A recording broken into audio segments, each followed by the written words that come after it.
India को क्षेत्रफल की दृष्टि से देखा जाए तो इंडिया दुनिया का 7वां सबसे बड़ा देश है और इकोनॉमी की दृष्टि से देखा जाए तो 5वां सबसे बड़ी इकोनॉमी इंडिया में देखने को मिलती है और दुनिया की सबसे ज्यादा पॉपुलेशन यानी कि जनसंख्या भी इंडिया में ही देखने को मिलती है और दुनिया की सबसे बड़ी डेमोक्रेसी भी इंडिया में ही देखने को मिलती है। लेकिन क्या सच में इंडिया एक डेमोक्रेटिक देश है या ये डिक्टेटरशिप की तरफ बढ़ रहा है? इसे समझने से पहले हमें समझना होगा कि डेमोक्रेसी होती क्या है और कैसे पहचाने कि कोई देश डेमोक्रेटिक है या कोई देश बस डेमोक्रेटिक होने का दिखावा कर रहा है। तो आइए समझते हैं आज की इस वीडियो में और जानते हैं डेमोक्रेसी के बारे में। डेमोक्रेसी जो एक ग्रीक वर्ड डेमोक्रेशिया से लिया गया है, जिसमें डेमोस का मतलब होता है पीपल यानी कि लोग और क्रेशिया का मतलब होता है रूल यानी कि शासन। तो डेमोक्रेसी लोगों का शासन होती है। सबसे पहले डेमोक्रेसी ग्रीस के एथेंस में देखने को मिली थी, जहां पे डायरेक्ट डेमोक्रेसी देखने को मिली थी। और एक बार अमेरिका के राष्ट्रपति अब्राहम लिंकन ने कहा था कि डेमोक्रेसी में जो सरकार होती है वो लोगों के द्वारा और लोगों के लिए ही होती है, इसलिए डेमोक्रेसी में लोगों का शासन होता है। लेकिन क्या ये जरूरी है कि कोई भी वर्ड अपने ओरिजिनल मीनिंग पर रहे? नहीं, ये जरूरी नहीं है कि कोई भी वर्ड अपने ओरिजिनल मीनिंग पर रहे। जैसे कि कंप्यूटर का आविष्कार जब हुआ था तब कंप्यूटर को ज्यादातर यूज कंप्यूटिंग यानी कि कैलकुलेटिंग के लिए किया जाता था। लेकिन यदि आज देखा जाए तो कंप्यूटर का यूज कैलकुलेटिंग के लिए होता है? नहीं, ना के बराबर होता है। आज ज्यादातर यूज जो होता है वो होता है किसी चीज को डिजाइन करने के लिए, लिखने के लिए, मूवी देखने के लिए, गाने सुनने के लिए। कंप्यूटर वर्ड तो वही रहा, कंप्यूटर शब्द तो वही रहा, लेकिन टाइम के अनुसार इसका मीनिंग बदल गया है। यदि डेमोक्रेसी की डेफिनेशन देखे, डेमोक्रेसी की परिभाषा देखे, जो कहती है डेमोक्रेसी एक ऐसी फॉर्म ऑफ गवर्नमेंट होती है जिसमें उसके रूलर्स यानी कि शासकों को लोगों के द्वारा चुना जाता है। और ये डेफिनेशन उस डेफिनेशन से अलग कर देती है जो देश डेमोक्रेटिक नहीं है। जैसे कि एग्जाम्पल से समझो, म्यांमार जो पहले बर्मा होता था उसको आजादी 1948 में मिल गई थी। 1948 से 1962 तक वो एक डेमोक्रेटिक देश रहा। फिर उसमें मिलिट्री रूल आ गया। 1962 से 2011 तक वो मिलिट्री रूल के ही अंडर में रहा। फिर उसमें 2011 से 2021 में फिर वो डेमोक्रेटिक बन गया और फिर 2021 के बाद से वो एक मिलिट्री रूल के अंदर है। तो इसलिए हम ये कह सकते हैं कि म्यांमार में जो उसके रूलर्स हैं उनको वहां के लोग नहीं चुनते हैं। ऐसे ही सऊदी अरब के रूलर्स को भी वहां के लोग नहीं चुनते हैं।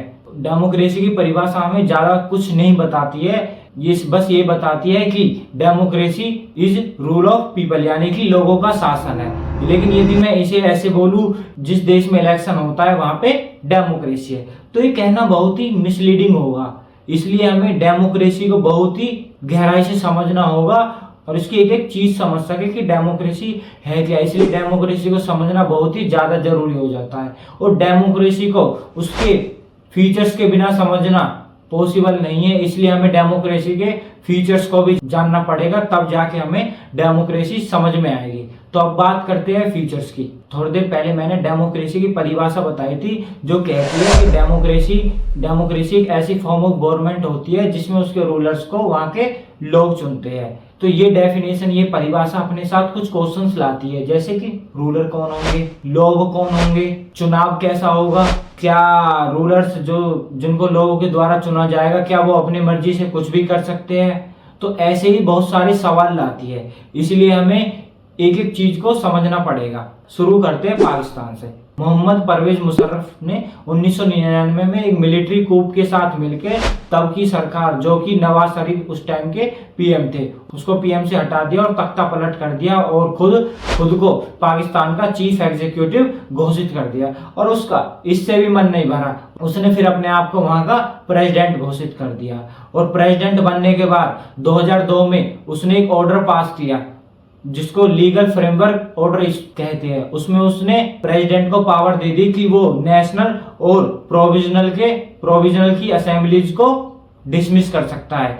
और दूसरी कि जो लोगों के द्वारा कैंडिडेट चुने जाएंगे उन पर जो नजर रखेगी वो है मिलिट्री, उन पर नजर रखेगी। और इस कानून के पास होने के बाद वहां पर रेगुलर इलेक्शन होने लगे।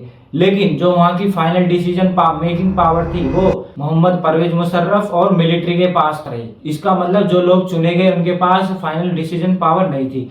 तो डेमोक्रेसी का जो पहला फीचर है वो ये बताता है कि डेमोक्रेसी में जो फाइनल डिसीजन मेकिंग पावर होती है वो उन पर होती है जो लोगों के जो कैंडिडेट लोगों के द्वारा चुने गए हैं, उन्हीं के पास फाइनल डिसीजन मेकिंग पावर होती है। तो अपने दूसरे फीचर में उसे एग्जाम्पल से समझते हैं। अब चाइना के एग्जाम्पल से समझते हैं। चाइना में रेगुलर इलेक्शन होते हैं हर 5 साल में, जो वहां की पार्लियामेंट को चुनने के लिए होते हैं, जिसे नेशनल पीपल कांग्रेस कहा जाता है। और वो उसकी पार्लियामेंट वहां के प्रेसिडेंट को चुनती है। लेकिन जो वहां गवर्नमेंट होती है वो गवर्नमेंट वहां की जो पार्टी है चाइनीज कम्युनिस्ट पार्टी वही बनाती है और उसी के पास वहां की सबसे ज्यादा पावर होती है।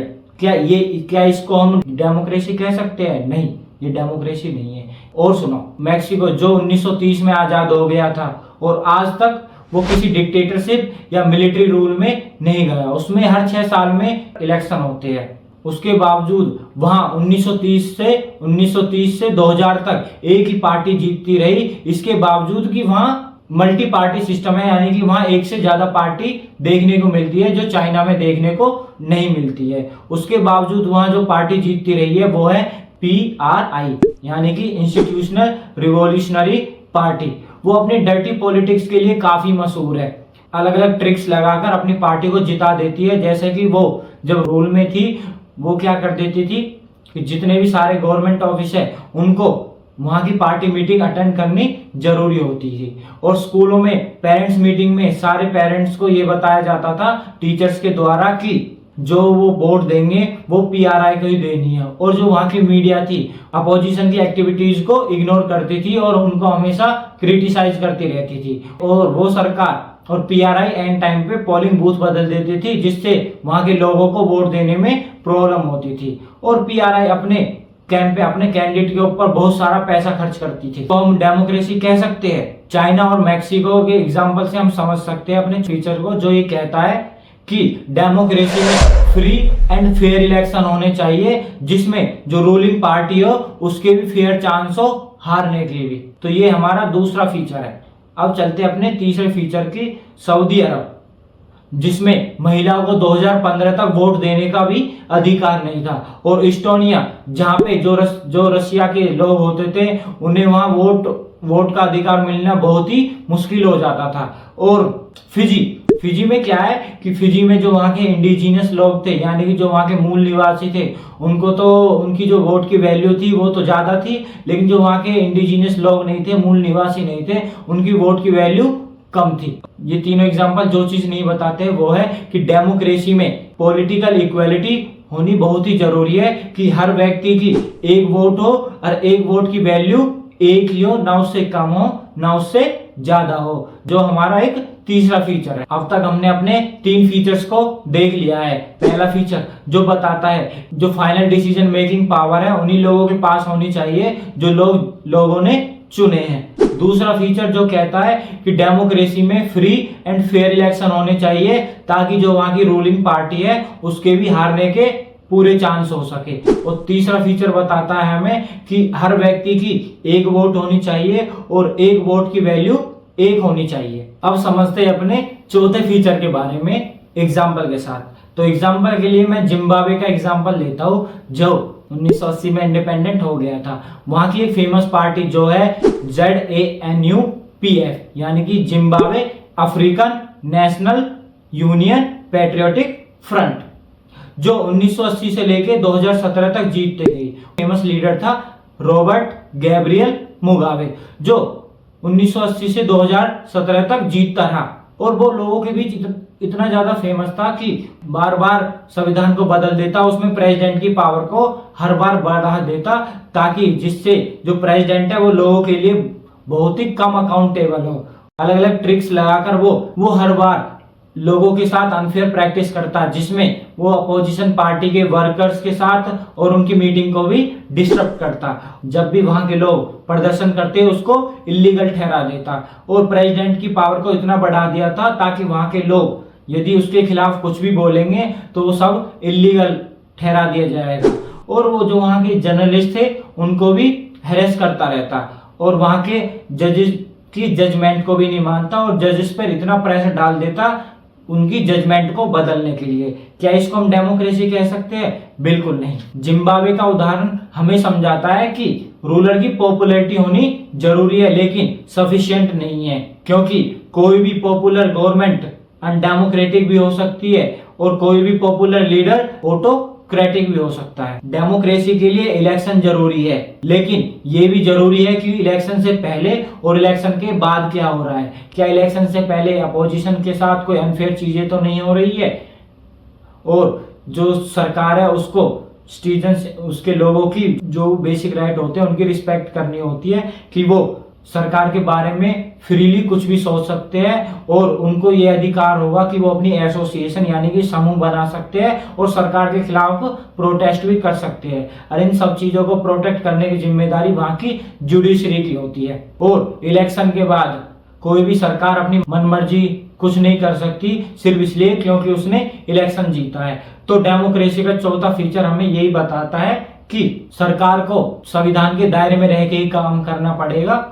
मुझे आशा है कि आपको ये वीडियो जरूर समझ में आई होगी। यदि नहीं आई तो इस वीडियो को दोबारा देखें और कोशिश करें डेमोक्रेसी के एक एक चीजों को समझने के लिए कि कौन से देश का एग्जाम्पल हमें क्या बताने की कोशिश कर रहा है।